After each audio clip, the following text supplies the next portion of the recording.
Olá, tudo bem com você? Eu sou Jeremias Gomes, você está aqui com a gente no Ideias e Debates. Hoje a gente vai falar sobre direitos fundamentais, direitos individuais, mas principalmente sobre a liberdade religiosa e, por que não, também esse contexto em tempos de pandemia, em tempos de coronavírus. Nossos convidados são a deputada doutora Damares Moura, deputada pelo PSDB, advogada, licenciada em letras, pós-graduada em direitos fundamentais e direito do consumidor, e também que está à frente de uma frente parlamentar em defesa da liberdade religiosa aqui em São Paulo. Também com a gente a senadora Carmen Aciaim Pereira, do Parlamento do Uruguai, é professora da Universidade de Montevideo e integra o Consórcio Latino-Americano de Liberdade Religiosa.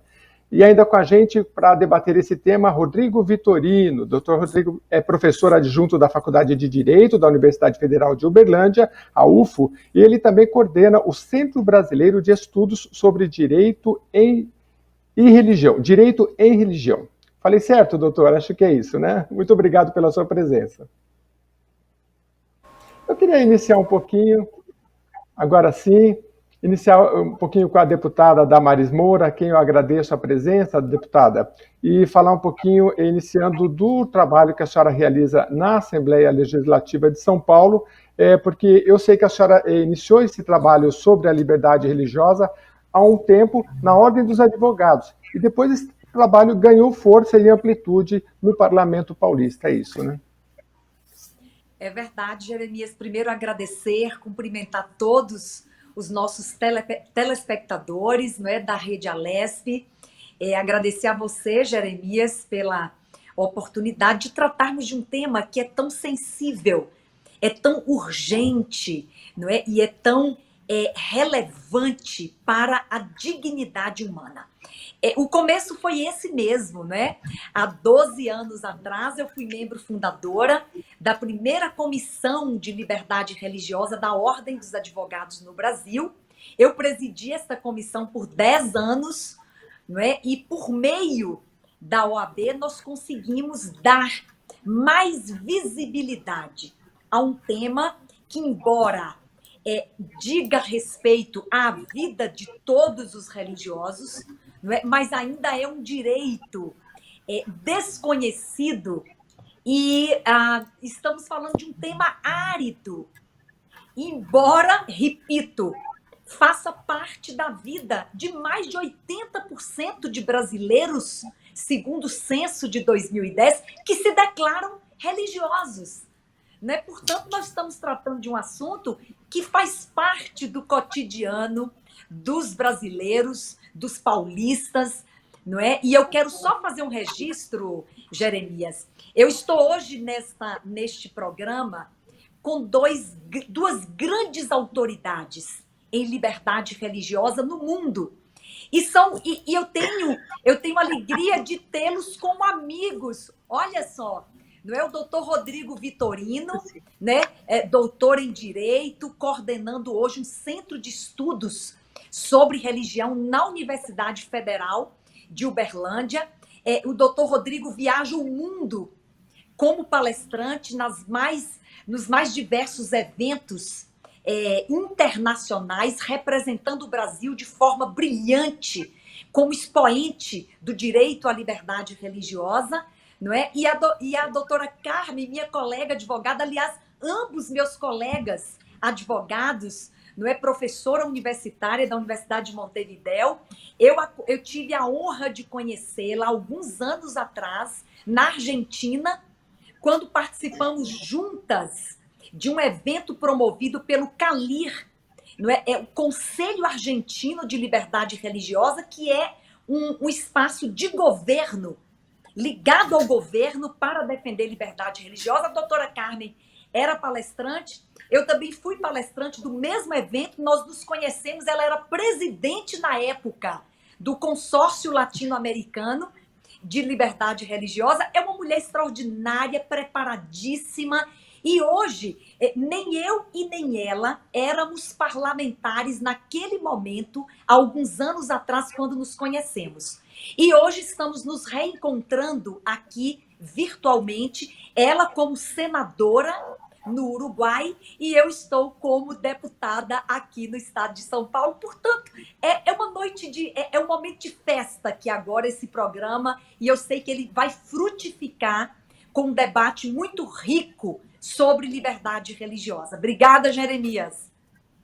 Eu é que agradeço a senhora deputada e queria passar a palavra para a senadora, porque a gente tem a curiosidade, falávamos até um pouquinho antes em off aqui, falávamos do coronavírus, que é o tema do momento, e até existe uma conexão sobre o tema que nós temos, sobre a liberdade religiosa. Mas antes eu queria perguntar, senadora, como é que no Uruguai o tema liberdade religiosa tem sido tratado tanto no nível público, do poder público, e também na sociedade como um todo? Muchas gracias. Yo también es un gusto para mí estar con Damaris, que ahora somos colegas como representantes populares, y con mi amigo Rodrigo, con quien estuve en China, en Estados Unidos, en Alemania, en Suiza, en todas partes de América Latina. Un gusto estar con ustedes y compartir. Brevemente cuento que el Uruguay, al igual que el Brasil, tiene un derecho, un Estado separado de la religión, pero a diferencia del Brasil, tiene una postura desde el Estado y desde el derecho un poco menos plural.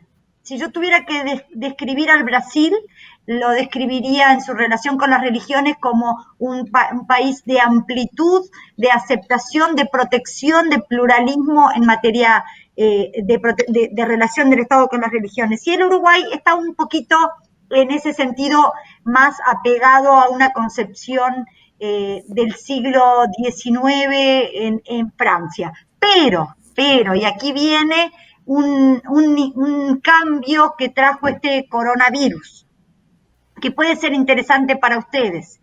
Y es que a partir del 13 de marzo, en que se decreta la emergencia sanitaria en mi país, se cesan todas las actividades y con respecto a las religiones, el Estado se acerca a los líderes religiosos y no les impone una medida, sino que acuerda con ellos, hace un convenio, aplica el principio de cooperación y el principio de bilateralidad. Quiere decir que las cuestiones religiosas no son impuestas por el Estado, sino que son acordadas, consensuadas. Se llega a un convenio y de la misma manera que se hace estaba contando en San Pablo, se cierran pero es las propias comunidades religiosas las que resuelven eso. Y enseguida como la concepción del ser humano concibe al cuerpo, a la mente y al espíritu, se hacen medidas para el cuidado del coronavirus, por supuesto, de la salud del cuerpo, pero también se implementan asistencia psicológica por las personas que están encerradas, confinadas, y de las primeras actividades que se vuelven a abrir es la religiosa, porque se considera, y eso fue hará unos 15 días, justamente fundándose en que el espíritu también debe ser atendido y la dimensión espiritual del ser humano debe tener su apoyo, su asistencia. Entonces, me parece que eso fue un cambio en el relacionamiento entre el Estado y las diversas religiones, que puede ser interesante en estos momentos. Muito interessante. Doutor Rodrigo, inclusive, fique à vontade para comentar, pelo que eu entendi da senadora, ela explicando que essa questão do Estado no Uruguai ser laico, ser bem marcado, houve uma reunião importante pautada pelo respeito, em que todos os religiosos se reuniram e decidiram respeitar o isolamento social no Uruguai. Então, eu queria que o senhor pudesse comentar um pouquinho sobre isso, e também a deputada Damares, se também ficava... sim, agora com a gente na tela. Eu queria que o senhor comentasse um pouquinho sobre isso e também depois, na sequência, falasse para a gente do Centro Brasileiro de Estudos sobre Direito, sobre Direito, em Direito e Religião, aliás. Fique à vontade. Olha, eu quero inicialmente agradecer por esse honroso convite para participar dessa conversa aqui cordial, não é? Com a doutora Damares, com a doutora Carmen, que são duas colegas de caminhada na pesquisa, nos estudos sobre esse tema, direito e religião, são também amigas, temos nos encontrado em variadas ocasiões, sobretudo nos eventos relacionados a essa temática, não é? Então é uma honra poder participar, então fico mesmo muito agradecido por isso, não é? E sobretudo para tratar de um tema que nos é tão caro, né, que é a proteção da liberdade de religião ou crença, né? A liberdade religiosa que é importante para todas as pessoas, sejam para pessoas que professam alguma religião, para pessoas que não professam, porque a liberdade é para ter e para não ter, né? Para exercer e para não exercer. E em tempos difíceis como esses que todos nós estamos vivendo, de muitas restrições, de muitas dificuldades e desafios, né, a liberdade religiosa também é aí problematizada, não é? Então, reflexões como essa aqui são muito importantes.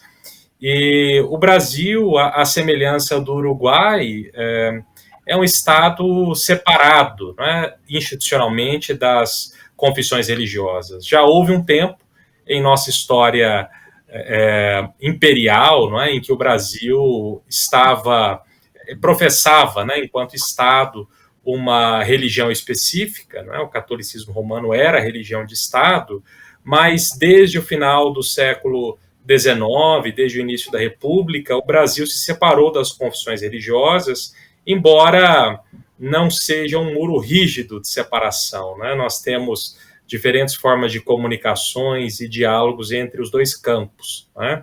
Então, a necessidade de um respeito mútuo é sempre importante, né? E no Centro Brasileiro de Estudos em Direito e Religião, nós nos dedicamos especialmente a esse tema, né? São muitos estudantes, são pesquisadores que atuam localmente, nacionalmente, internacionalmente, na pesquisa, em atividades extensionistas também, temos capacitações, temos seminários, temos um fórum permanente para a promoção da liberdade de religião e convicções, temos um encontro anual, não é? Então, é uma satisfação poder, de alguma forma, colaborar para essas discussões no Brasil e fora do Brasil, como a senadora Carmen mencionou, não é? Então, é sempre uma alegria. Então, é muito bom estar aqui, eu agradeço por esse convite. E para nós também uma honra essa contribuição de ambos, inclusive internacional. Deputada, eu queria que a senhora ficasse à vontade para falar dos últimos acontecimentos, à frente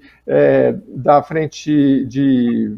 trabalhando pela liberdade religiosa junto à LESP, houve um congresso recentemente, mas eu queria, dentro desse contexto, também perguntar para a senhora se essa questão da liberdade religiosa, assim como a liberdade de expressão, a gente iniciou falando da liberdade dos direitos individuais, isso é uma construção, deputada? Porque a gente vê, por exemplo, que depois de um período de guerra é que vem os direitos humanos, né? Sempre quando os direitos são...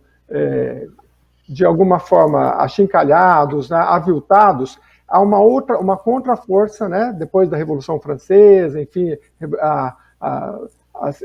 os direitos humanos na Inglaterra, enfim. Nós vivemos um momento delicado agora, né? Qual a importância de se manter e de se estabelecer e de se cultuar essas liberdades e a liberdade religiosa? Bem, nós estamos aqui falando de um direito e de uma liberdade fundamental. Mas eu não sei quanto aos meus colegas, a senadora Carmen e o doutor Rodrigo Vitorino, eu tenho estabelecido um padrão de entendimento sobre o exercício das liberdades. E eu já vou me explicar, não é? Eu tenho uma compreensão de que nenhum direito ou nenhum exercício de direito e de liberdades, mesmo que os direitos e liberdades fundamentais este exercício é absoluto, ou esse direito é absoluto.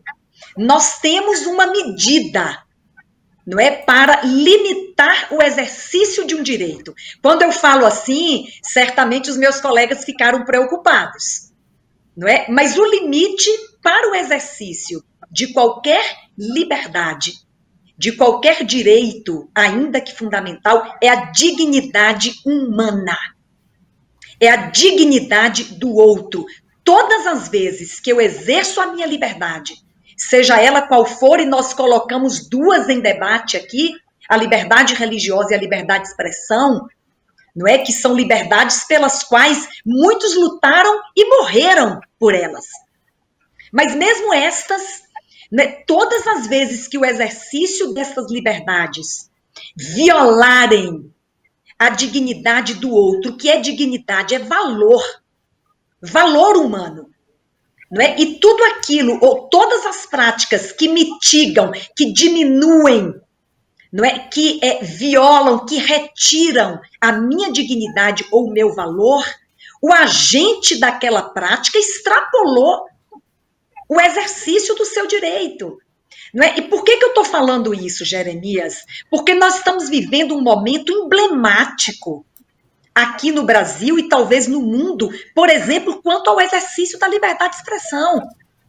As pessoas, elas distorcem o sentido do limite da sua liberdade, não é? E imaginam que a liberdade de expressão autoriza, por exemplo, que você possa dizer qualquer coisa, que você possa dizê-la em qualquer lugar, que você pode dizê-la de qualquer forma, não é? E eu tenho defendido que o exercício das liberdades e dos direitos, eles não podem violar direito alheio, não podem violar direito coletivo, não é? Agora, por exemplo, nós estamos diante de um aparente conflito de direitos, não é? Onde temos, de um lado, o direito fundamental da saúde ou de saúde pública, e temos, por exemplo, o direito fundamental à liberdade religiosa.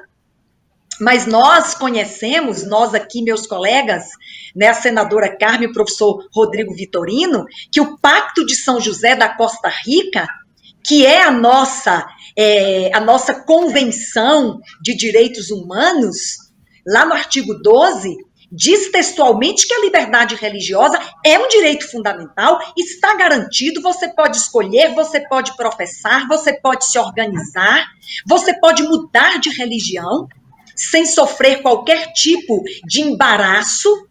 Por outro lado, esse direito, quando ele conflitar, por exemplo, com ordem pública, com saúde pública, não é? Com segurança pública, esse direito poderá ser limitado. Veja bem, me compreendam bem, a liberdade religiosa não pode ser retirada, mas pode haver algum tipo de limitação quando por exemplo, ou o exercício dele, violar de alguma forma saúde pública, ordem pública e segurança pública. São parâmetros estabelecidos por um documento internacional que foi subscrito pelo Brasil no ano de 1992. Não é? Portanto, eu não quero ser mal interpretada. Eu quero dizer que a dignidade humana, ela precisa sempre ser a baliza. Ela precisa sempre ser o parâmetro quando eu vou exercer qualquer direito, inclusive qualquer direito e liberdades fundamentais. Doutor Rodrigo, eu queria a sua contribuição, né, que é um momento muito particular esse da pandemia, e de fato, é lógico, se as pessoas saírem e se aglomerarem nas ruas, é o direito da sua manifestação, mas também você tem a saúde pública, você tem a segurança, né? É um momento de reflexão para que a gente possa entender, no momento de tanta individualidade, a gente ter esse olhar do coletivo.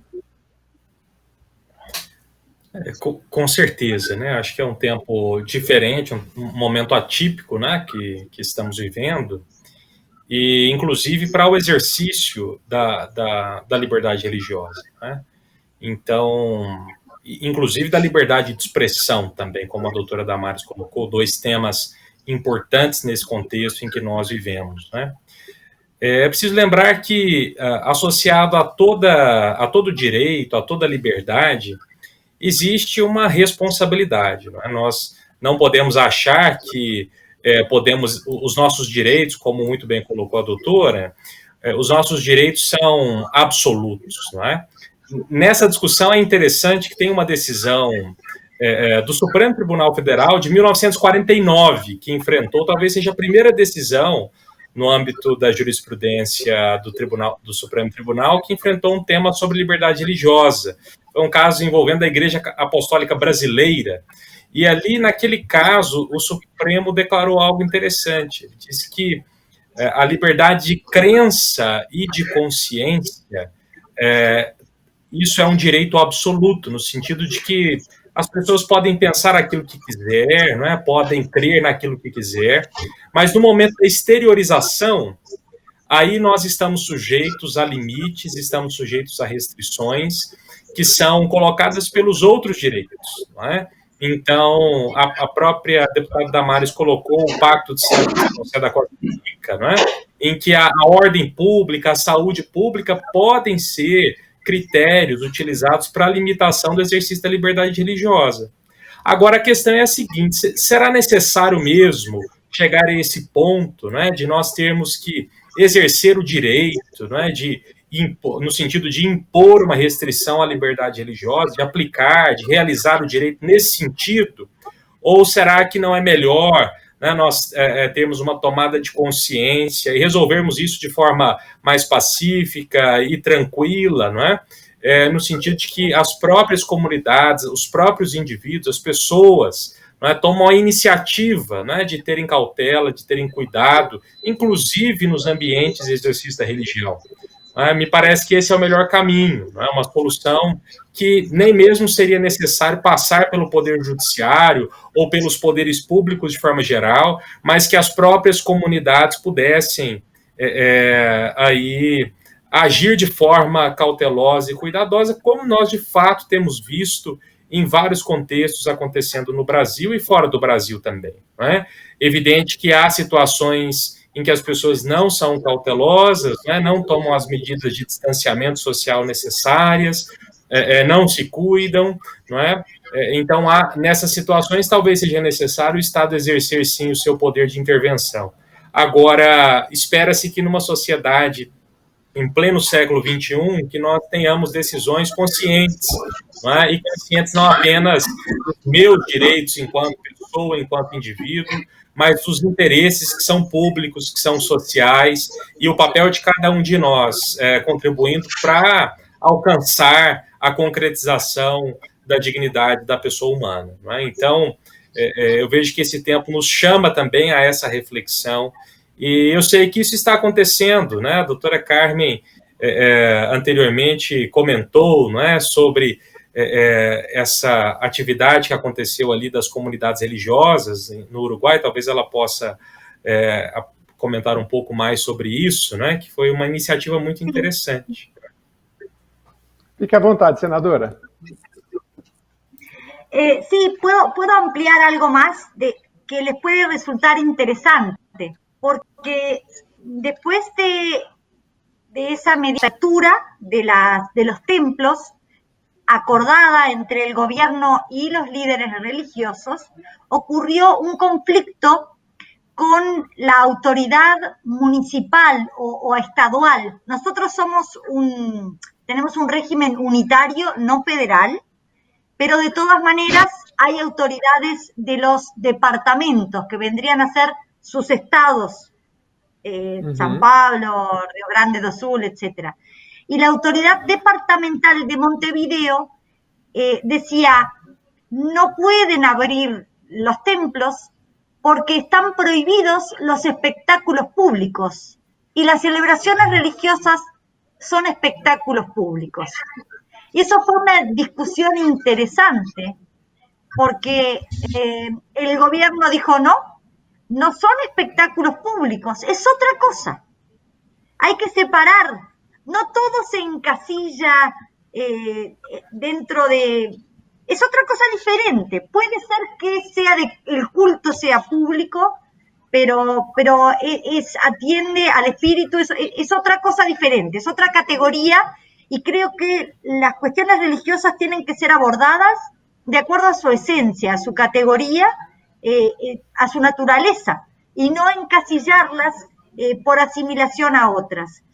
Y el profesor Rodrigo hablaba de la libertad religiosa y el interés público, y yo creo que la promoción de la libertad religiosa es del máximo interés público, porque el Estado no puede sino reconocer al ser humano tal y cual el ser humano es, y el ser humano es un ser religioso desde tiempos inmemoriales, y si es parte de sus derechos fundamentales, el Estado, que es un servidor público y es el administrador del bien común, tiene que darle ese lugar. Y respecto a lo que mencionaba la diputada Damaris sobre libertad de expresión y los límites, me gustaría traer a colación un documento en el que participamos el profesor Rodrigo y yo, y que lo resume todo, que fue una declaración en Punta del Este: dignidad humana para todos en todas partes. Si de verdad se respeta la dignidad humana de todos y todas partes, entonces se va a respetar a aquellos que tienen libre expresión, pero también a aquellos que quieren ejercer su religión o creencia, o no ejercerla, como decía Rodrigo. Y no olvidar que son derechos que se combinan y cambian de lugar. Hay libertad de expresión religiosa y hay libertad religiosa que se expresa. Entonces, es que el ser humano es uno y no se puede separar en casilleros. Entonces, la protección es de su dignidad en su totalidad. Deputada Damares, fique à vontade para... Eu queria acrescentar uma coisa. Também não sei se a senadora Carmen, minha amiga, e o doutor Rodrigo Vitorino, meu querido amigo, concordam, mas eu me filio a um ensinamento, não é, do ministro Luiz Barroso, onde ele trata dos direitos fundamentais.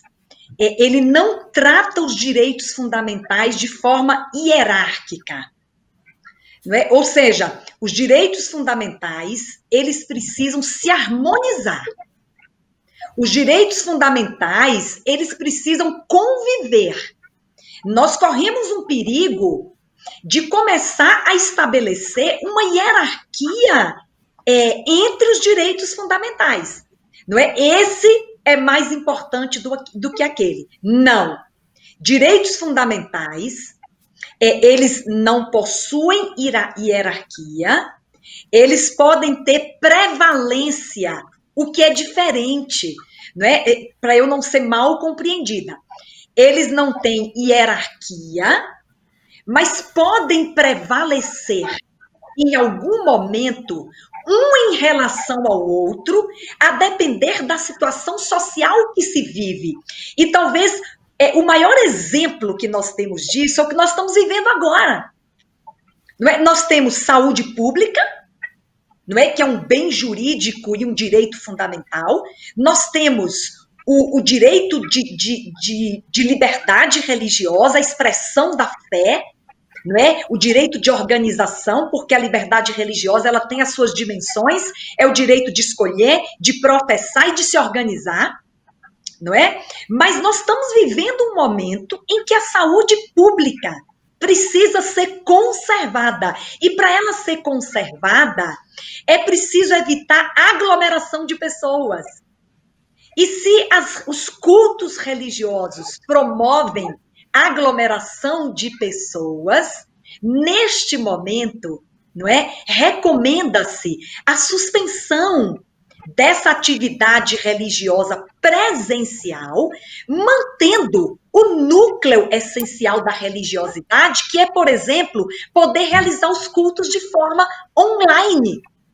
Esta é uma alternativa de preservação da essencialidade, da fé que sustenta as pessoas. Portanto, um bom ensinamento que eu tenho me filiado é que direitos fundamentais, eles precisam dialogar, eles precisam conviver, eles precisam se harmonizar, não é? E não estabelecermos hierarquias de direitos fundamentais.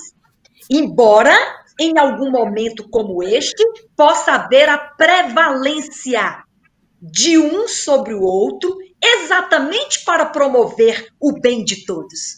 Não é porque o final de tudo é o que a senadora acabou de dizer. O final de tudo é promover dignidade humana para todos. Aliás, senadora Carmen, o Estado brasileiro, na sua Constituição, no artigo 1º, estabeleceu como fundamento do Estado brasileiro a promoção da dignidade humana. Está lá no inciso 3º do artigo 1º. Então, só essa contribuição que eu queria dar a respeito da convivência dos direitos fundamentais. Eu tenho muitos temas para tratar com vocês, espero que dê tempo, né? Mas eu queria passar um pouquinho também para o doutor Rodrigo, para fazer uma análise. A gente está fazendo, a deputada fez uma análise constitucional, né? O senhor também é constitucionalista, mas como é que vocês veem o trato disso na academia, uma vez que vocês, por exemplo, a doutora Damares e o senhor também tem pós-graduação em Coimbra, e isso fora do Brasil é tratado de uma outra forma? Como é que a gente trata desse tema da liberdade religiosa para que, posteriormente, ele vá descendo? E esse conhecimento que a doutora Damares nos passou, ele chega até o nível escolar comum e possa ser entendido por todas as pessoas, no caso os brasileiros, doutor. Sim, é muito boa essa pergunta. Isso me dá a oportunidade de comentar também um pouquinho sobre de algumas ações que nós participamos, a doutora Carmen participa também, a doutora Damares tem contatos também, mas existem algumas redes internacionais de pesquisa que discutem esses temas da liberdade religiosa, né, especialmente. Uhum. Então, existem redes em nível global e também latino-americano. A doutora Carmen foi presidente de uma delas, né? A mais importante aqui do nosso, da América Latina, né? E há muita pesquisa sendo feita, né? Pesquisa sendo feita por professores, né? Das mais renomadas instituições em todo o mundo, não é? Eu estive um tempo ali na Inglaterra também, na Universidade de Oxford, trabalhando com a professora Nazila, que é uma referência internacional nesse assunto. Temos professores no continente africano, na Ásia, na Oceania, na América do Norte, na Europa como um todo. Enfim, é um tema que é discutido no mundo inteiro, né?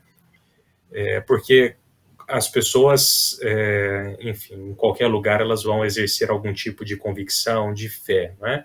E isso se torna, então, objeto de interesse da academia, né? Interesse não apenas na perspectiva dos estudos de religião, da ciência, das ciências da religião, da teologia ou de estudos afins, mas também do ponto de vista jurídico, né? Porque em algum momento o fenômeno religioso ele vai demandar algum tipo de tratamento jurídico, seja, por exemplo, quando uma comunidade religiosa quer se organizar, né, para obter um CNPJ, né, ou algo assim.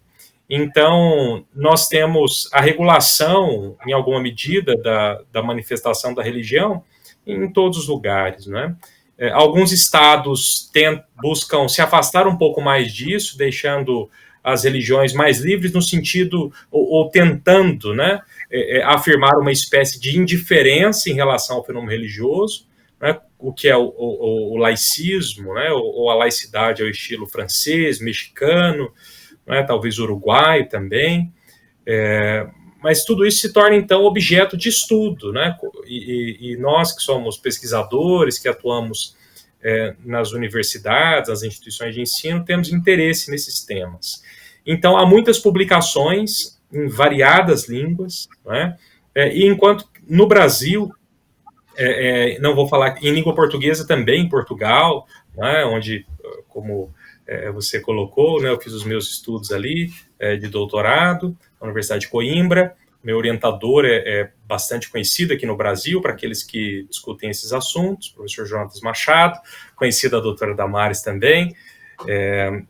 Então, em língua portuguesa há materiais excelentes, e no Brasil nós temos também. Temos alguns autores que têm publicações de excelência sobre esse tema, não é? Alguns deles, inclusive, integram o nosso centro de estudos em Direito e Religião, não é?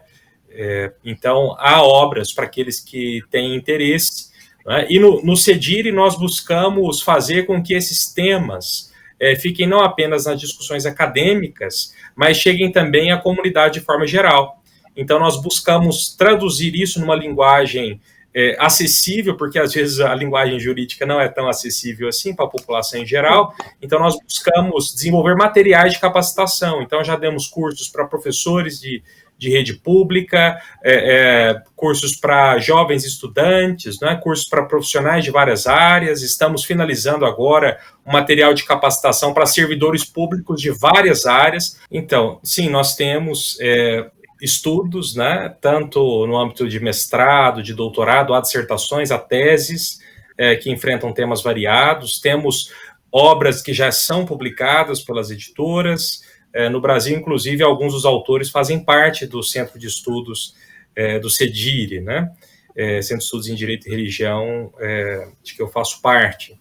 Então, nós temos uma boa produção de qualidade, embora não haja grande quantidade de trabalhos publicados sobre esses temas, né? Então, ainda há muito a ser feito, né? Com certeza. Muito bem, eu queria saber da senadora também se, em relação a essa produção acadêmica no Uruguai, e se esse conhecimento, não sei se nas escolas da educação básica há educação de liberdade religiosa. Bien, en el Uruguay se hizo un camino bastante nuevo, porque no estaba desarrollado por esa concepción laicista del derecho. No estaba desarrollado el estudio de las relaciones entre el derecho y la religión, o el Estado y la religión. Es más, algunos consideraban, pero no hay por qué ocuparse si el Estado uruguayo es laico. Sí, pero también, tampoco, hablando de clubes deportivos, como me hablaba el anfitrión, el Estado uruguayo no es de Peñarol, no es de Nacional, pero el deporte existe, y hay que atender a los distintos parciales de los clubes deportivos, haciendo una comparación que no hace mucho honor, pero para que se entienda. Lo primero que hay que tener en cuenta al encarar, creo, la enseñanza del derecho y religión en la universidad es que no hay que ser creyente ni hay que ser religioso para entender las leyes sobre el fenómeno religioso. No hay por qué ser un practicante devoto. Se hizo un camino en el Uruguay, algo tuve que ver, gracias al conocimiento de colegas, de haber viajado, de haber visto otras realidades, y se fue abriendo las cátedras en por lo menos 3 universidades, y alguna producción académica y alguna investigación. Somos muy pocos, 3,5 millones, y entonces, claro, la gente que se interesa en esto también es poca, pero yo de verdad creo que, siendo, como decía la diputada Damaris, un derecho fundamental, y tan fundamental que ha hecho que fuera la primera enmienda de la Constitución de Estados Unidos y la razón por la cual se fueron muchos peregrinos buscando la libertad que no tenían en Inglaterra en aquel momento. O sea, tan importante es que la gente está dispuesta a cambiar su vida por él. no podría estar ausente de las carreras de Derecho, pero tampoco de Ciencias Políticas, de Periodismo, de la formación de servidores públicos, como decía Rodrigo, también de economistas, de sociólogos, porque, como también lo había dicho Rodrigo, no alude solo al que cree, también el derecho de no creer. El otro día estaba mirando una objeción de conciencia que presentó en Perú una estudiante que no quería ser obligada a rezar cuando todos, o a recibir unos contenidos religiosos. O sea, también protege al no creyente. Entonces, es del ser humano, es un derecho fundamental y no podría estar ausente, por lo menos en las carreras que hablan del ser humano. Quizás en veterinaria no tiene que ver, pero el resto sí. Entonces, en eso, bueno, es un camino que se está haciendo bastante lento, pero sin pausa, y se va avanzando de a poco. No está en la universidad. En la universidad estatal no está, é solo nas privadas. Não está presente. A gente fechou um ciclo aqui, deputada Damares, sobre esse tema, e eu queria voltar para a senhora justamente para falar um pouco sobre isso, da importância da educação da liberdade religiosa, que sai do universo acadêmico e vai até os bancos escolares, né? A senhora acha que no momento de tanta polarização política, por exemplo, se o ensino da liberdade religiosa pode fundamentar um melhor entendimento entre as pessoas, uma base mais sólida para entendimento? Eu tenho defendido intensamente aqui no Brasil a introdução de conteúdos que tratem sobre o direito à liberdade religiosa, dignidade humana, um pouquinho de direito constitucional, artigo 5º, nos ensinos mais fundamentais. Porque eu defendo que é muito mais fácil você mudar ou você educar uma criança do que você transformar um adulto intolerante. Não é? Então, se você já começa a trabalhar estes conteúdos na idade mais tenra, não é? Você tem muito mais chance de ter uma sociedade mais pacífica, mais respeitosa, não é? E mais tolerante. Porque quando o adulto perde essa capacidade, a intolerância nada mais é do que a perda da capacidade de ver o outro. É muito difícil você transformar essa realidade, não é, na vida adulta. Então, nesse sentido, e aí eu não vou entrar nessa discussão porque ela é muito espinhosa e nós teríamos que fazer um programa inteiro sobre isso, a questão do ensino religioso, não é? Porque a Constituição, lá no artigo 210, torna obrigatória a oferta do ensino religioso para o ensino fundamental, embora seja de matrícula facultativa. Não é? E aí, o que eu tenho recomendado? Já que o ensino, a oferta é obrigatória de ensino religioso nas escolas públicas de ensino fundamental, por que não aproveitarmos esta grande oportunidade para introduzirmos conteúdos relacionados a direitos fundamentais, direito à liberdade religiosa, não é? Conteúdos cívicos, não é? Conteúdos cidadãos, conteúdos de convivência pacífica, em cooperação, em solidariedade, em fraternidade. Eu tenho sugerido, já que a gente tem tanta dificuldade para identificar qual é o conteúdo mais adequado a se oferecer na escola pública, na aula de ensino religioso. Isso é um desafio, porque, a meu ver, não podemos ter um ensino confessional. A meu ver, não podemos ter um ensino doutrinador na escola pública. Para isso, nós temos as escolas confessionais, que o artigo 20 da LDB, que é a Diretrizes e Bases da Educação Nacional Brasileira, já autoriza o ensino confessional. não é? Então, a gente não pode ter um ensino doutrinador na escola pública. Então, o que nós vamos ensinar? Vivemos conflito. Por que não ensinar direito fundamental, a história das religiões, o respeito à diversidade religiosa e à convivência respeitosa? É o que eu penso sobre um assunto que nós não temos ainda uma resposta pronta, não é? Mas precisamos nos avançarmos no aperfeiçoamento desta matéria. Doutor Rodrigo, eu queria que o senhor comentasse um pouquinho também da questão das mídias sociais, né? Para todos os lados. Eu vi recentemente, por exemplo, uma grande mídia social que bloqueou um conteúdo porque não ia de acordo com a política daquela empresa, né? Daquela determinada empresa de mídia social, né?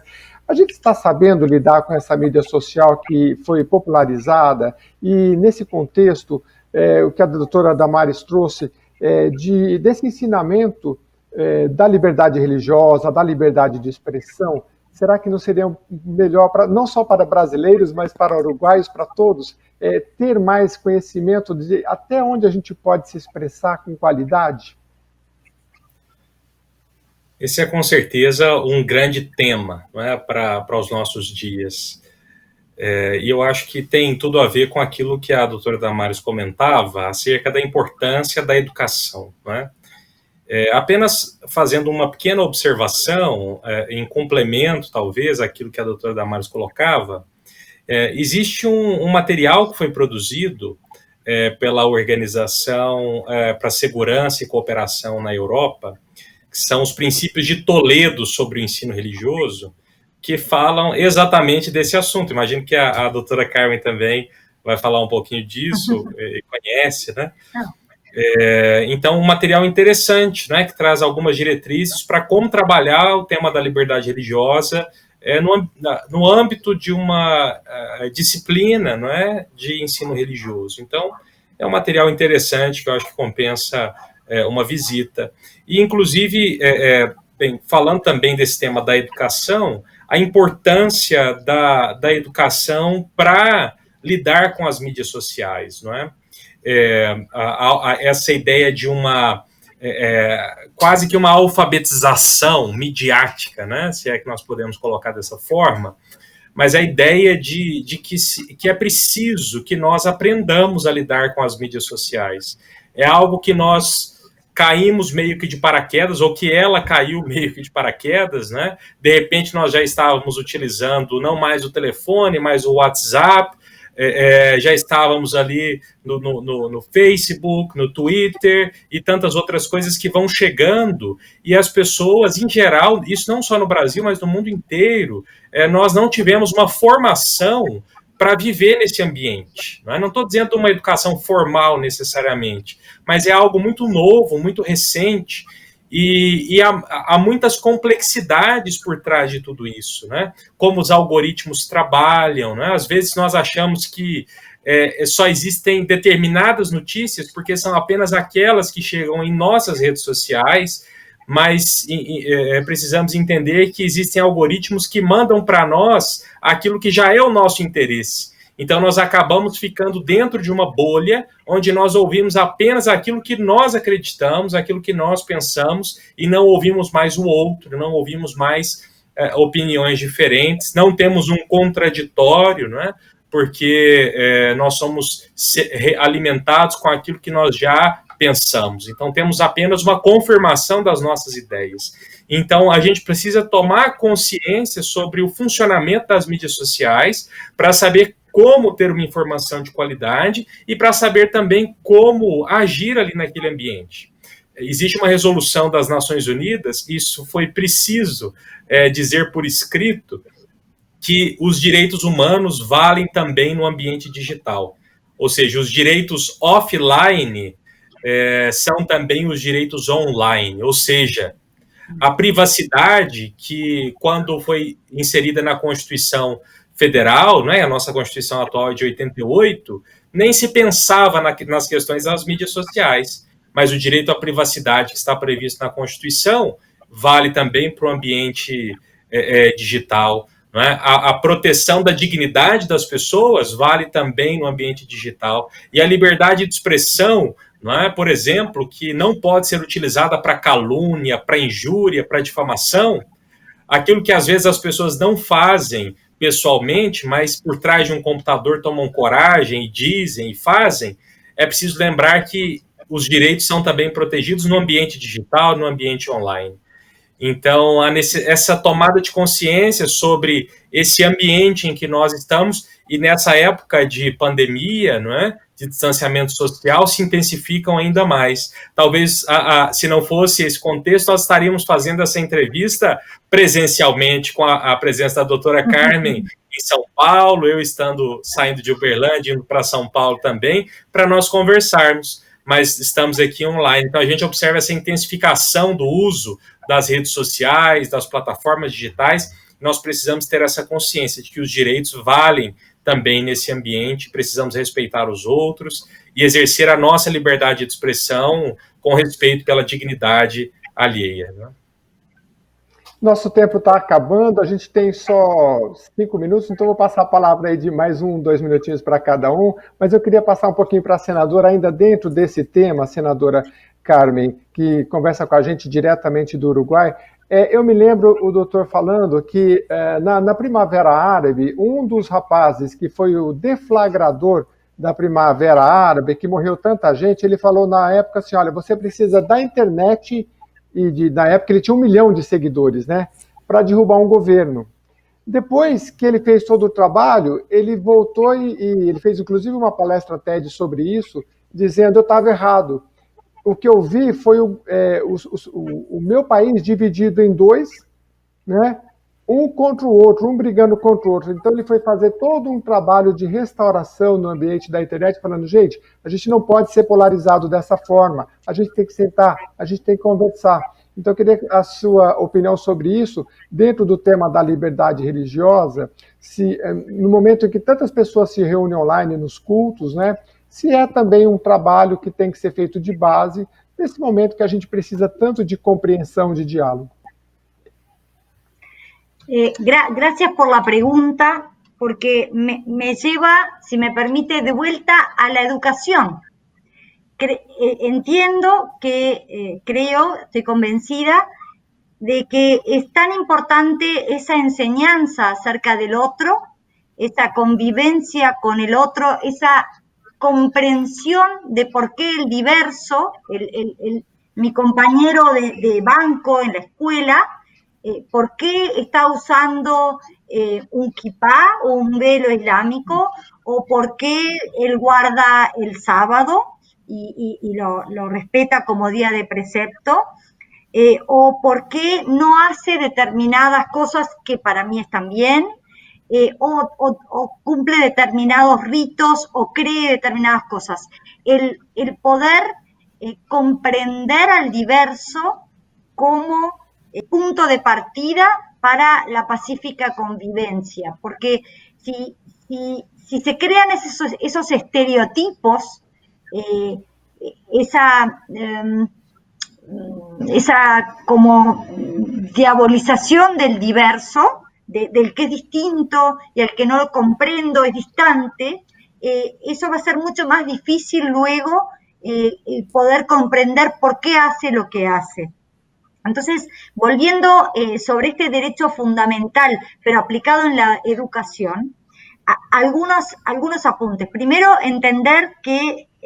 sostener yo que es fundamental que desde la tierna infancia, desde la escuela, se enseñe que hay personas que no comparten exactamente nuestras mismas creencias, que hay personas de diversas creencias y que todos tienen los mismos derechos, o sea, una enseñanza sobre libertad religiosa, como decía el anfitrión, pero también una enseñanza acerca de las diferentes religiones, como decía Rodrigo, y que lo promueven los principios de Toledo, que es diferente a la formación religiosa en la escuela.